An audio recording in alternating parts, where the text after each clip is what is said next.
નમસ્કાર ખેડૂત મિત્રો, સ્વાગત છે મારું યુટ્યુબ ચેનલ એગ્રીકેતન વિલેજ ટુ સિટીમાં. મિત્રો, મેં તમને ગયા અઠવાડિયાના વિડીયોમાં જણાવેલું કે ભાઈ 1 વીઘાની અંદર મેં કપાસની વર્ષે મિશ્ર પાકમાં તલ કરેલા છે. આ મારો તલના છોડ છે. મિત્રો, જે વાવાઝોડા વખતે પવન આવેલો, કદાચ અમારા ગામમાં પવન થોડોક ઓછો હતો, આમ છતાંય ઘણો કપાસ આડો પડ્યો છે.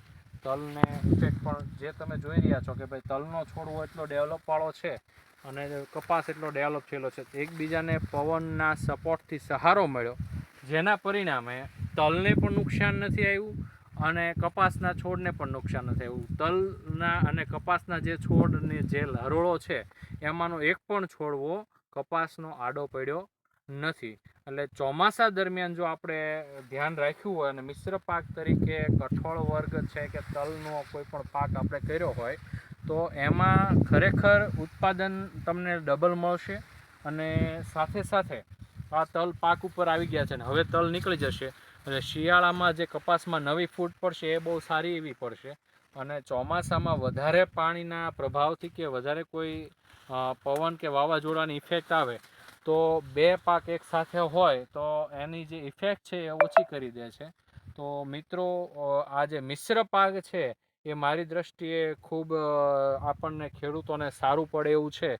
અમે ઘણા વર્ષો પહેલાં આવો મિશ્ર પાક કરતા વચમાં 5-7 વર્ષ બંધ કરેલું, પણ આ વર્ષે વળી પાછી મેં ટ્રાય કરેલી અમારા વાડી ખેતરમાં.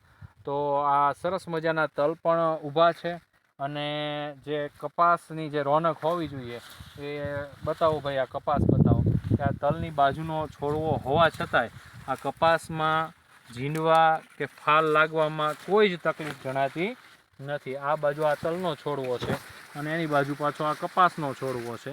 તો કોઈ પણ જગ્યાએ કોઈ પણ છોડવો જોઈ લો, કમ્પ્લીટ એટલો જ માલ લાગેલો છે અને છતાંય તલ પણ સારા પ્રમાણમાં ઉતરશે, કપાસ પણ સારા પ્રમાણમાં ઉતરવાનો છે. તો મિત્રો, મિશ્ર પાક તરીકે હું તમને તલ છે એ સજેસ્ટ કરીશ. જો તમારે ત્યાં ગાયો ભેંસો હોય અને તમે ગાયો ભેંસો રાખતા હોય તો મિશ્ર પાક તરીકે તમને મકાઈનું પણ સૂચન કરીશ, કારણ કે મકાઈ તો શું છે કે 1.5 મહિનામાં તો તમે એને ખવડાવી પણ શકો છો, એટલે પશુનો ચારા માટેની પણ વ્યવસ્થા થઈ જાય.